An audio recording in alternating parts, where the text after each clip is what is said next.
Hello, good morning, जोहार। मैं संजय और आप देख रहे हैं न्यूज झारखंड। समय हो चला है झारखंड की खबरों को जानने का, तो चलिए जानते हैं आज की झारखंड की 25 मुख्य बड़ी खबरों को। झारखंड मुख्यमंत्री मैया सम्मान योजना 18 अगस्त से शुरू, बहनों को देंगे रक्षा बंधन की सौगात। 20,37,754 खाते में भेजेंगे पैसे। रक्षाबंधन से ठीक पहले राज्य की बहन बेटियों को सीएम हेमंत सोरेन सौगात देंगे। वे 18 अगस्त को पाकुड़ में रहेंगे। यहां से वह झारखंड मुख्यमंत्री मैया सम्मान योजना की शुरुआत करेंगे। इस दिन चयनित लाभुक बहन बेटियों के खाते में योजना की पहली किस्त 1,000 रुपए ट्रांसफर किए जाएंगे। इस योजना को लेकर गुरुवार को सीएम हेमंत सोरेन ने मोरहाबादी में झंडोत्तोलन के बाद अधिकारियों के साथ अहम बैठक की। मुख्यमंत्री ने कहा कि झारखंड मुख्यमंत्री मैया सम्मान योजना के लिए जो महिलाएं आवेदन कर रही हैं, उनके आवेदन की प्राप्ति एवं स्वीकृति के साथ चयनित लाभुकों को उनके बैंक खाते में सम्मान राशि हस्तांतरित किए जाने की जानकारी SMS के माध्यम से दी। मुख्यमंत्री को अधिकारियों ने बताया है कि झारखंड मुख्यमंत्री मैया सम्मान योजना के लिए चल रहे विशेष शिविरों में अब तक 36,69,378 महिलाओं के आवेदन मिल चुके हैं। इनमें 20,37,754 आवेदन स्वीकृत किए जा चुके हैं। मुख्यमंत्री ने कहा कि आवेदन लेने की प्रक्रिया में अभी जो भी त्रुटियां आ रही है उसे अविलंब दूर करे, ताकि इस योजना का लाभ लेने के लिए आवेदन देने से कोई भी पात्र महिला वंचित न रहे। साथ ही मुख्यमंत्री ने अधिकारियों को निर्देश दिया है कि झारखंड मुख्यमंत्री मैया सम्मान योजना के लिए महिलाओं से आवेदन लेने के लिए विशेष शिविर को 18 अगस्त तक जारी रखें। उन्होंने यह भी कहा कि यह सतत चलने वाली एक योजना है। इसके तहत जो भी योग्य लाभुक होंगी वे कभी भी प्रज्ञा केंद्र के माध्यम से ऑनलाइन आवेदन कर सकती हैं। आवेदन जमा करने की प्रक्रिया निरंतर चलती रहेगी। झारखंड में 35,000 नौकरियां जल्द, महिलाओं को हर माह 1,000 रुपए। सीएम हेमंत सोरेन ने स्वतंत्रता दिवस पर की घोषणा। झारखंड के मुख्यमंत्री हेमंत सोरेन ने राज्य के मोरहाबादी मैदान में 78वें स्वतंत्रता दिवस समारोह को संबोधित करते हुए कहा कि इस साल अक्टूबर तक 35,000 पदों पर भर्तियां पूरी कर ली जाएंगी। कहा कि उनकी सरकार की पहली प्राथमिकता राज्य के युवाओं को रोजगार से जोड़ना है। उन्होंने कहा कि झारखंड कर्मचारी चयन आयोग के माध्यम से उत्पाद सिपाही, सहायक प्रोफेसर और महिला पर्यवेक्षकों सहित 35,000 पदों पर भर्ती प्रक्रिया चल रही है, जो अक्टूबर 2024 तक पूरी हो जाएगी। उन्होंने कहा कि राज्य में रोजगार के अवसरों को बढ़ावा देने के लिए 5 औद्योगिक इकाइयों के साथ समझौता ज्ञापन पर हस्ताक्षर किए गए हैं। इससे लगभग 4,000 करोड़ का निवेश आएगा और 6,000 लोगों को प्रत्यक्ष और अप्रत्यक्ष रूप से नौकरी के अवसर मिलेंगे। सीएम ने कहा है कि उनकी सरकार अबुआ आवास योजना के तहत गरीबों को 3 कमरों का घर, 36 लाख लोगों को सार्वभौमिक पेंशन लाभ और अतिरिक्त 20 लाख लोगों को राशन उपलब्ध करा रही है। सोरेन ने कहा है कि सरकार ने एक महत्वाकांक्षी झारखंड मुख्यमंत्री मैया सम्मान योजना भी शुरू की है, जिसके तहत 21 से 50 वर्ष की आयु वर्ग की महिलाओं को प्रति माह 1,000 रुपए की वित्तीय सहायता प्रदान की जाएगी। इस योजना से राज्य की 48 लाख महिलाओं को लाभ मिलेगा। झारखंड के कई हिस्सों में 17 और 18 अगस्त को भारी बारिश को लेकर ऑरेंज अलर्ट। मौसम विभाग ने अगले 5 दिनों तक राज्य के लगभग सभी स्थानों पर हल्के से मध्यम दर्जे की बारिश होने की प्रबल संभावना जताई है। इस दौरान विभाग ने कहीं कहीं गर्जन और वज्रपात होने की भी आशंका जताई है। रांची स्थित मौसम केंद्र के निदेशक ने बताया है कि 17 और 18 अगस्त को रांची, रामगढ़, खूंटी, हजारीबाग, बोकारो, देवघर, दुमका, धनबाद, गिरिडीह, गोड्डा, जामताड़ा, पाकुड़ और साहिबगंज जिले में कहीं भारी वर्षा हो सकती है। मौसम विभाग की ओर से 19 अगस्त तक राज्य के विभिन्न हिस्सों में भारी बारिश और अति भारी बारिश को लेकर येलो और ऑरेंज अलर्ट जारी किया गया है। जबकि आज 16 अगस्त को भी राज्य के कई क्षेत्रों में हल्के से लेकर मध्यम तो कई क्षेत्रों में भारी बारिश भी हो सकती है, जबकि कई क्षेत्रों में बादल भी छाए रह सकते हैं। जबकि उसके अगले दिन 17 और 18 अगस्त को चाईबासा, जमशेदपुर, सिमडेगा, सरायकेला और रांची के अलावा धनबाद, गिरिडीह के कुछ हिस्सों में भारी बारिश की संभावना है। तो वहीं 19 अगस्त को भी पलामू, गढ़वा, चतरा और कोडरमा के कई इलाकों में कहीं कहीं भारी बारिश होने की संभावना व्यक्त की गई है। जबकि पिछले 24 घंटे में कई क्षेत्रों में हल्के से लेकर मध्यम दर्जे की बारिश रिकॉर्ड की गई है। सचिवालय में निकली 455 पदों पर भर्ती, 100 रुपए में करे आवेदन। झारखंड में स्टेनोग्राफर के पद पर भर्ती निकली है। झारखंड सचिवालय आशुलिपिक सेवा के तहत 455 पदों पर स्टेनोग्राफर की भर्ती होगी। इस वैकेंसी में नियमित और बैकलॉग दोनों तरह के पद हैं। इसका नोटिफिकेशन झारखंड कर्मचारी चयन आयोग ने जारी कर दिया है। इसके लिए ऑनलाइन आवेदन 6 सितंबर से 5 अक्टूबर तक होगा, जबकि फॉर्म में करेक्शन 7 से 10 अक्टूबर तक होगा। झारखंड सचिवालय में 455 स्टेनोग्राफर की वैकेंसी में अनारक्षित आरक्षित वर्ग के उम्मीदवारों के लिए 182, एसटी के लिए 118 और एससी के लिए 45 पद हैं। वहीं अत्यंत पिछड़ा वर्ग के लिए 37, पिछड़ा वर्ग के लिए 27 और आर्थिक रूप से कमजोर वर्ग के लिए 45 पद रखे गए हैं। स्टेनोग्राफर भर्ती के लिए उम्मीदवारों को किसी भी विषय में ग्रेजुएट होना चाहिए, साथ ही स्टेनोग्राफी में स्किल्ड होना चाहिए। इसके लिए न्यूनतम उम्र 21 साल और अधिकतम उम्र 35 साल निर्धारित की गई है। वहीं अनारक्षित वर्ग को अधिकतम उम्र में छूट मिलेगी। वहीं स्टेनोग्राफर पद पर भर्ती के लिए 2 चरणों की परीक्षा आयोजित की जाएगी। सबसे पहले स्किल टेस्ट होगा। इसमें पास होने वालों की ऑनलाइन या ओएमआर सीट पर परीक्षा होगी। अगर आवेदन शुल्क की बात करें तो जनरल, ओबीसी, ईडब्ल्यूएस के लिए 100 रुपये और एससी एसटी के लिए 50 रुपये निर्धारित किए गए हैं। दुमका में राज्यपाल संतोष गंगवार ने किया झंडोत्तोलन, लोगों को दिया ये संदेश। स्वतंत्रता दिवस के मौके पर झारखंड के राज्यपाल ने राज्य की उपराजधानी दुमका के पुलिस लाइन मैदान में ध्वजारोहण किया। इसके बाद परेड का निरीक्षण कर तिरंगे को सलामी दी। मौके पर लोगों को संबोधित करते हुए कहा कि झारखंड के विकास की गाड़ी सभी वर्गों तक पहुंचे, खासकर वंचित तबकों तक। इस दिशा में सरकार लगातार प्रयास कर रही है। जनता के सहयोग से सरकार सभी चुनौतियों का सामना करने में सक्षम होगी। अपने संबोधन में उन्होंने संविधान और लोकतांत्रिक मूल्यों के अनुरूप आचरण करने की अपील की। उन्होंने कहा कि इससे स्वाधीनता की सार्थकता सिद्ध हो सकती है। वहीं राज्यपाल संतोष गंगवार ने कहा कि विकास के साथ साथ हमारी सरकार लोक कल्याणकारी दायित्वों का निर्माण भी पूरी तत्परता के साथ कर रही है। आज़ादी के बाद से हमारे देश ने सभी क्षेत्रों में प्रगति की है। राज्य सरकार शिक्षा, स्वास्थ्य, पर्यटन, खेल सभी क्षेत्र में बेहतर कार्य कर रही है। खबरों में आगे बढ़ने से पहले अगर आप अभी तक न्यूज़ झारखंड चैनल को सब्सक्राइब नहीं किए हैं तो प्लीज़ चैनल को सब्सक्राइब करके बेल आइकन प्रेस कर लीजिए, जिससे आपको झारखंड की हर छोटी बड़ी खबर का अपडेट आप तक पहुंचता रहे। तो चलिए बढ़ते हैं खबरों की ओर। जोश और रफ्तार का बुरा असर, पोल से टकराई बेकाबू बाइक और गई 2 की जान। गोड्डा जिले में मोहरमा थाना क्षेत्र के कुमारडोई में स्वतंत्रता दिवस का कार्यक्रम देखने के लिए निकले 3 लड़कों में से 2 काल के गाल में समा गए। ये तीनों नाबालिग लड़के एक ही बाइक पर सवार थे। ये सभी लड़के धमरी के रहने वाले हैं। इस घटना से इलाके में शोक की लहर है। वहीं पुलिस इस मामले में अग्रतर कार्रवाई कर रही है। प्रत्यक्षदर्शियों और ग्रामीणों से मिली जानकारी के मुताबिक तीनों लड़के एक ही बाइक पर सवार थे। इन्हीं में से एक लड़का बाइक चला रहा था। इसी के क्रम में बाइक से उनका नियंत्रण हटा और वे बिजली के पोल से टकराकर गड्ढे में गिर गए।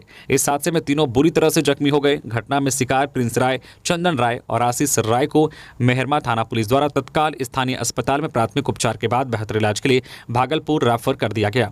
इस दौरान रास्ते में प्रिंस राय और चंदन राय ने दम तोड़ दिया। वहीं तीसरे लड़के आशीष राय की हालत भी नाजुक बताई जा रही है। बता दें कि ये तीनों धमरी इंटर कॉलेज के छात्र हैं। ये सभी स्वतंत्रता दिवस कार्यक्रम देखने के लिए एक ही बाइक पर सवार होकर जा रहे थे। स्वतंत्रता दिवस के अवसर पर इस हृदय विदारक घटना से गाँव में लोग काफी मर्माहत हैं। एक साथ 2 किशोर की मौत पर स्थानीय विधायक सह मंत्री ने भी अपनी संवेदना प्रकट की है। मंत्री दीपिका पांडे सिंह ने इस हादसे पर अपना दुख व्यक्त किया है और पीड़ित परिवार के लिए सांत्वना व्यक्त करते हुए हर जरूरी मदद देने की बात कही है। झारखंड में धूमधाम से मना आजादी का जश्न, सभी जिलों में शान से लहराया तिरंगा, लोगों ने याद की शहीदों की कुर्बानी।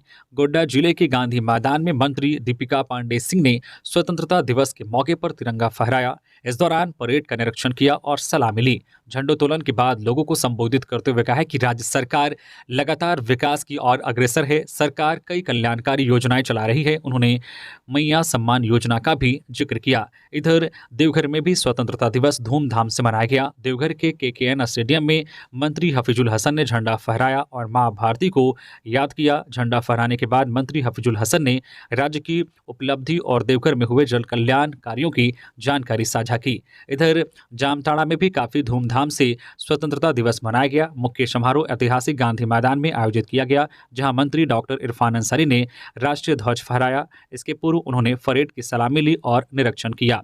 इधर जो है खूंटी जिले के कचहरी मैदान में भी 78वां स्वतंत्रता दिवस पूरे जोश और उल्लास के साथ मनाया गया। उपायुक्त लोकेश मिश्रा और पुलिस अधीक्षक अमन कुमार ने झंडोत्तोलन किया और परेड का निरीक्षण किया। इसी तरह सभी जिलों में पूरे हर्षोल्लास के साथ आजादी का जश्न मनाया गया और शहीदों को नमन किया गया। रांची में खुलेगा सीबीएसई का क्षेत्रीय कार्यालय। झारखंड के छात्रों अभिभावकों को नहीं लगाना पड़ेगा पटना का चक्कर।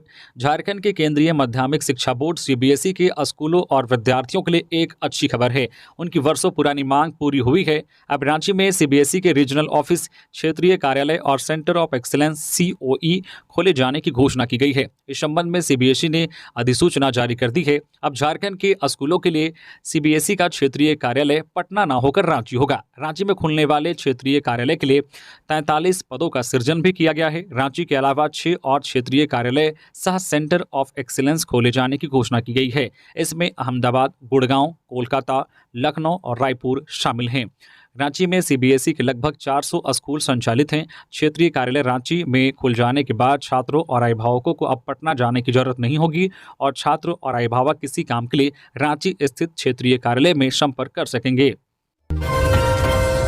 झारखंड सामान्य स्नातक योग्यताधारी संयुक्त प्रतियोगी परीक्षा के लिए शेड्यूल जारी। इन डेट्स में होगा एग्जाम। जेएसएससी की ओर से झारखंड सामान्य स्नातक योग्यताधारी संयुक्त प्रतियोगी परीक्षा के लिए परीक्षा तिथियों की घोषणा कर दी गई है। एग्जाम डेट की घोषणा Jharkhand staff selection commission JSSC की ऑफिशियल वेबसाइट पर नोटिफिकेशन जारी कर की गई है। जिन भी उम्मीदवारों ने इस भर्ती के लिए आवेदन किया था उनके लिए निर्धारित परीक्षा केंद्रों पर एग्जाम का आयोजन 21 एवं 22 सितंबर 2024 को करवाया जाएगा। इस भर्ती में शामिल होने के लिए आवेदन करने वाले उम्मीदवारों के लिए एडमिट कार्ड परीक्षा तिथि से कुछ दिन पूर्व डाउनलोड करने के लिए उपलब्ध कराए जा सकते हैं। प्रवेश पत्र ऑनलाइन माध्यम से जेएसएससी की ऑफिशियल वेबसाइट jssc.nic.in पर जाकर डाउनलोड किए जा सकते हैं। लाल किले से पीएम बोले, देश में सेक्युलर सिविल कोड हो, 75,000 नई मेडिकल सीटें बढ़ाई जाएंगी। कोलकाता रेप मर्डर पर कहा, राक्षसों को फांसी हो। 78वें स्वतंत्रता दिवस पर प्रधानमंत्री मोदी ने लाल किले पर तिरंगा फहराया। अपने 103 मिनट के भाषण में पीएम ने कहा कि देश में अगले 5 साल में 75,000 मेडिकल सीटें बढ़ाई जाएंगी। वहीं कोलकाता रेप मर्डर पर उन्होंने कहा कि ऐसे राक्षसों को फांसी पर लटका दिया जाए। बतौर प्रधानमंत्री मोदी ने लगातार 11वीं बार लाल किले पर झंडा फहराया। उन्होंने कहा कि आज़ादी के बाद देशवासियों को माई बाप कल्चर से गुजरना पड़ा था। हमने गवर्नेंस की इस मॉडल को बदला है। देश में 75 सालों से कम्युनल सिविल कोड है, अब देश को सेक्युलर सिविल कोड की जरूरत है। लाल किले पर मुख्य समारोह में शामिल होने से पहले पीएम ने सुबह राजघाट जाकर महात्मा गांधी को श्रद्धांजलि दी। 78वें स्वतंत्रता दिवस की थीम विकसित भारत रखी गई है। इसके तहत स्वतंत्रता के 100वें साल यानी 2047 तक भारत को विकसित राष्ट्र बनाने का लक्ष्य है। जामताड़ा पहुंचे राज्यपाल संतोष गंगवार। स्कूल में पंखा नहीं, चापाकल भी एक ही, छात्राओं ने बताई परेशानी। राज्यपाल बोले 15 दिन में हो जाएगा समाधान। राज्य की उपराजधानी दुमका में ध्वजारोहण के बाद राज्यपाल संतोष कुमार गंगवार जामताड़ा पहुंचे। यहां उन्होंने उत्क्रमित मध्य विद्यालय मोहनपुर में लोगों से बातचीत की। इस दौरान स्कूल की छात्राओं ने राज्यपाल से कहा है कि स्कूल में पंखा नहीं है, पढ़ने में दिक्कत होती है। वही छात्राओं ने बताया कि एक ही चापाकल है, इसी के भरोसे प्यास बुझती है। इस पर संज्ञान लेते हुए उन्होंने जामताड़ा उपायुक्त से कहा कि 15 दिनों में समस्या का समाधान करे। वही ग्रामीणों ने भी अपनी जरूरतों की जानकारी राज्यपाल संतोष गंगवार को दी। ग्रामीणों ने बताया है कि इलाके में एक उच्च विद्यालय, डिग्री महाविद्यालय, नर्सिंग महाविद्यालय की स्थापना के साथ एक अतिरिक्त आंगनबाड़ी केंद्र की जरूरत है। साथ ही लोगों ने चिकित्सा सुविधा के साथ कुछ जगह बिजली की समस्याओं, शौचालय में पानी की उपलब्धता न होने, खराब सड़क की समस्या से भी अवगत कराया। इस दौरान लोगों से बातचीत के दौरान राज्यपाल ने कहा है कि मैं आप सभी की समस्याओं को जानने और संवाद स्थापित करने आया हूं ताकि समस्याओं का हल किया जा सके। आपकी समस्याओं के समाधान के लिए देश की सरकार संवेदनशील है, निरंतर काम कर रही है। उन्होंने कहा है कि राज्यपाल के रूप में मैं अपने दायित्वों के निर्वहन हेतु प्रतिबद्ध हूं। सड़क हादसे में हुई 6 वर्षीय बच्चे की मौत, गुस्साए लोगों ने किया सड़क जाम। हजारीबाग जिले के बिशुनगढ़ प्रखंड अंतर्गत बिशुनगढ़ गोमिया रोड पर स्थित नवादा के पास गुरुवार को सड़क दुर्घटना में 6 वर्षीय अलीराज पिता नदीम ग्राम नवादा की मौत हो गई। घटना के विरोध में एवं मुआवजे की मांग को लेकर स्थानीय लोगों ने सड़क जाम कर दिया। बिशुनगढ़ के गोमिया रोड में नाबालिग 6 वर्षीय लड़के की मौत के बाद गुस्साए लोगों ने 2 घंटे तक सड़क जाम कर दिया। लोग इस दौरान मुआवजे की मांग कर रहे थे। अधिकारियों ने सरकारी नियम के अनुसार सहायता मुहैया कराने की बात कही। स्थानीय पुलिस एवं प्रखंड विकास पदाधिकारी अखिलेश कुमार, मुखिया प्रतिनिधि निजाम अंसारी के पहल पर जाम हटा। बताया जाता है कि बनासो की ओर से एक टेम्पो आ रही थी। इस दौरान लड़का सड़क पार कर रहा था। सड़क पार करने के दौरान जो है लड़के को टेम्पो ने टक्कर मार दी। टेम्पो चालक के भागने के क्रम में टेम्पो पलट गया और चालक घटनास्थल से फरार होने में सफल रहा। टेम्पो को स्थानीय पुलिस कब्जे में ले ली है। जाम के कारण घटनास्थल पर लोगों की काफ़ी भीड़ हो गई थी। माओवादियों के ट्रेनिंग सेंटर में शान से लहराया गया तिरंगा। कभी खौफ के कारण लोग नहीं मनाते थे स्वतंत्रता दिवस। पलामू में माओवादियों के गढ़ और ट्रेनिंग सेंटर में स्वतंत्रता दिवस धूमधाम से मनाया गया। बूढ़ा पहाड़ माओवादियों का झारखंड, बिहार और उत्तरी छत्तीसगढ़ का सबसे बड़ा ट्रेनिंग सेंटर रहा है। केंद्रीय रिजर्व बल सीआरपीएफ की मौजूदगी में बूढ़ा पहाड़ इलाके में लगातार तीसरी बार स्वतंत्रता दिवस का आयोजन किया गया। पहली बार इलाके में बड़ी संख्या में ग्रामीणों ने स्वतंत्रता दिवस को लेकर आयोजित समारोह में भाग लिया। स्कूली बच्चों ने इलाके में तिरंगा यात्रा निकाली थी, जिसमें सीआरपीएफ के जवान शामिल हुए थे। सीआरपीएफ के जवानों ने बूढ़ा पहाड़ के इलाके में ग्रामीणों के बीच मिठाई बांटी और उनके हौसले को भी बढ़ाया। असल बूढ़ा पहाड़ के इलाके में साल 2023 में पहली बार स्वतंत्रता दिवस पर झंडोत्तोलन हुआ था। उस दौरान कम संख्या में ग्रामीणों ने भाग लिया था, लेकिन इस बार ग्रामीणों में एक अलग ही उत्साह था, जिससे काफी संख्या में लोगों ने हिस्सा लिया। गिरिडीह में धूमधाम से लहराया गया तिरंगा। जगह जगह सांस्कृतिक कार्यक्रम का आयोजन। 78वें स्वतंत्रता दिवस के अवसर पर गुरुवार को गिरिडीह के झंडा मैदान में आयोजित मुख्य समारोह में मुख्य अतिथि उपायुक्त नमन प्रियेश लकड़ा ने ध्वजारोहण किया और राष्ट्रध्वज को सलामी दी। इस दौरान डीसी ने कहा है कि आज़ाद भारत के सपने को साकार करने के लिए हम उन महापुरुषों को हृदय से नमन करते हैं जिनके अथक संघर्ष एवं बलिदान से इस महान राष्ट्र का निर्माण हुआ है। आज भारत दुनिया का सबसे बड़ा लोकतंत्र है। यहाँ 18 वर्ष से ऊपर के आयु के सभी नागरिकों को समान रूप से वोट देने का अधिकार है। आप सभी से अपील है कि सभी लोग इस लोकतांत्रिक प्रक्रिया में अपना बहुमूल्य योगदान दें। गिरिडीह की जिस पावन धरती पर हम सब मौजूद हैं वह ज्ञान और तपस्या की धरती रही है। खनिजों से परिपूर्ण वन क्षेत्रों से आच्छादित यह धरती विश्व पटल पर अपनी एक अलग पहचान रखती है। पूर्व मुख्यमंत्री ने परेड का निरीक्षण कर ली सलामी, किया झंडोत्तोलन। स्वतंत्रता दिवस के शुभ अवसर पर जिले वासियों को दी शुभकामनाएं। सरायकेला खारसमा जिले में धूमधाम से 78वां स्वतंत्रता दिवस मनाया गया। इस अवसर पर सभी कार्यालयों, शैक्षणिक संस्थानों व प्रतिष्ठानों समेत सभी जगहों पर शान से तिरंगा झंडा फहराया गया। स्वतंत्रता दिवस का मुख्य समारोह सरायकेला जिला मुख्यालय स्थित भगवान बिरसा मुंडा स्टेडियम में हुई, जहां राज्य के जल संसाधन सह उच्च तकनीकी शिक्षा मंत्री चंपई सोरेन ने झंडोत्तोलन कर झंडे को सलामी दी। इससे पूर्व मुख्यमंत्री ने परेड का निरीक्षण कर सलामी ली। मंत्री चंपई सोरेन ने समस्त जिले वासियों को स्वतंत्रता दिवस की बधाई व शुभकामनाएं दी। जिले वासियों को संबोधित करते हुए मंत्री ने कहा कि हम उन शहीदों को नमन करते हैं जिन्होंने अंग्रेजों के शासन से हमें आज़ाद कराया। उस लड़ाई में झारखंड के भी कई वीरों ने अपनी जान की बाजी लगा दी। भारत देश में विभिन्न भाषा और धर्म के लोग रहते हैं, जिससे देश को एक सूत्र में पिरोकर रखे हुए हैं। मंत्री ने झारखंड के इतिहास और भौगोलिक दशा से भी लोगों को अवगत कराया। स्वतंत्रता दिवस पर चतरा की 13 वर्षीय काजल को मिला उत्तम जीवन रक्षा पदक। वीरता की ऐसी कहानी जो रगों में भर दे जोश। स्वतंत्रता दिवस के अवसर पर सीएम हेमंत सोरेन ने 13 साल की बच्ची काजल कुमारी को उत्तम जीवन रक्षा पदक 2023 से सम्मानित किया गया है। काजल की कहानी ऐसी है जो हर किसी को प्रेरणा देती है कि मुश्किल वक्त में कभी हार नहीं मानना चाहिए।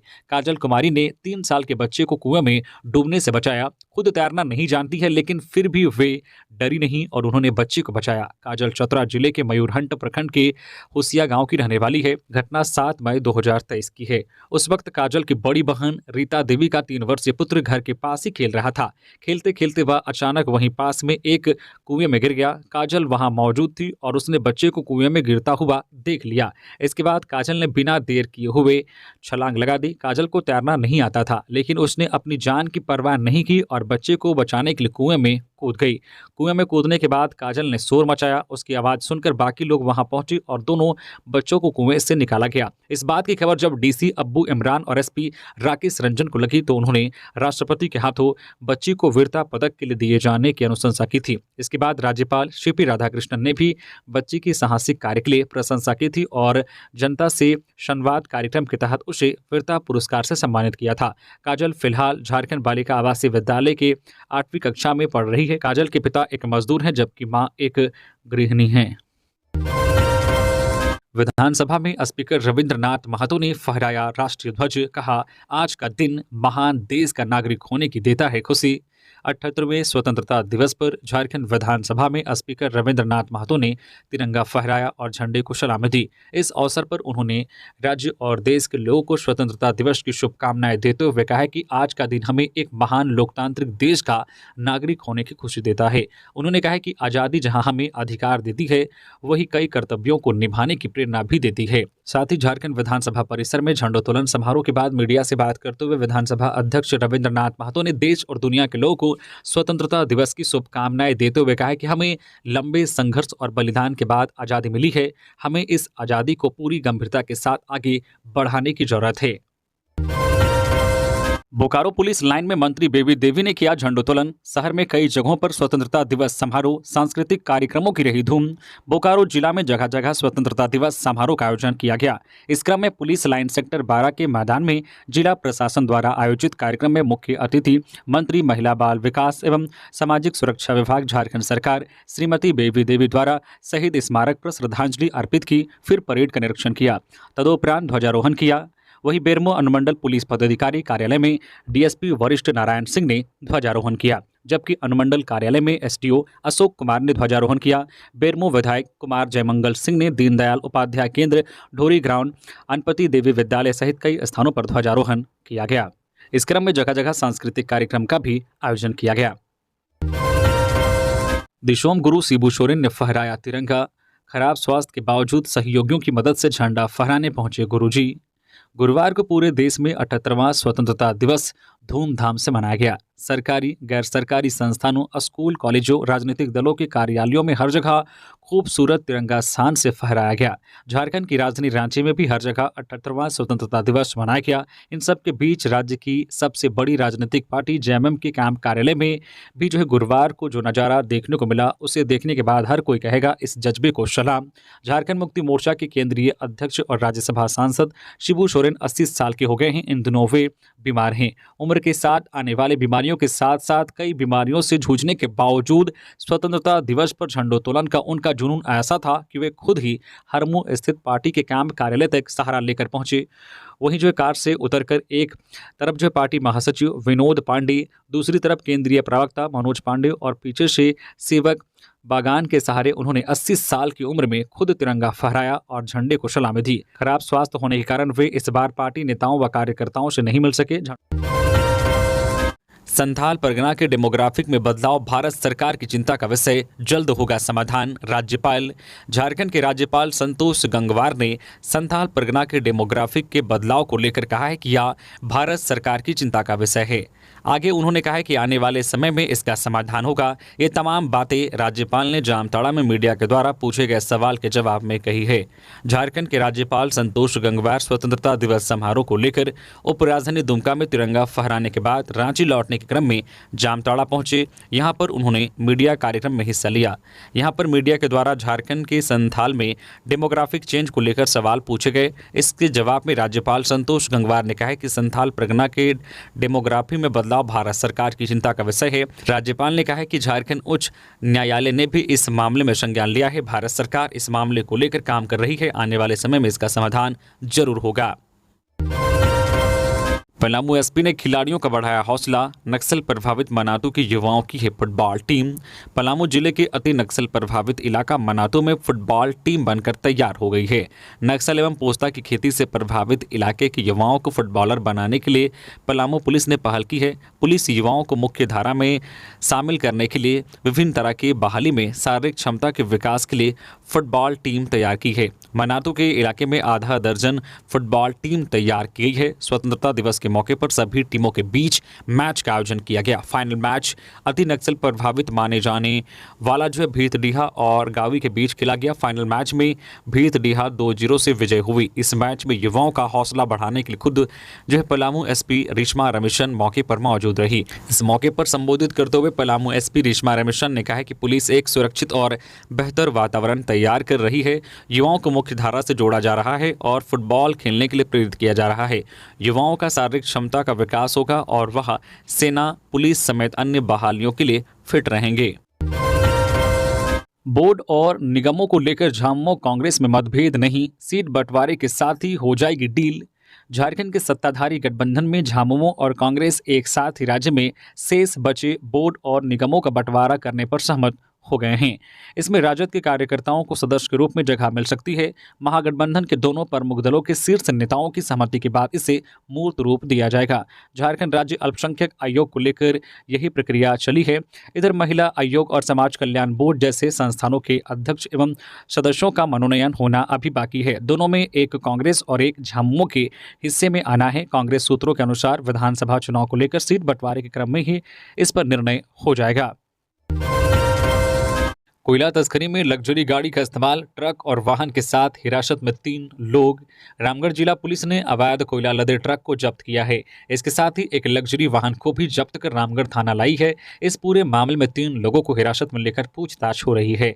रामगढ़ पुलिस ने पुलिस अधीक्षक के निर्देश के बाद अवैध कारोबार पर नकेल कसने के लिए कार्रवाई कर रही है। इसी कड़ी में गुप्त सूचना के आधार पर पुलिस ने कोयला लदे 16 चक्का ट्रक को पकड़ा।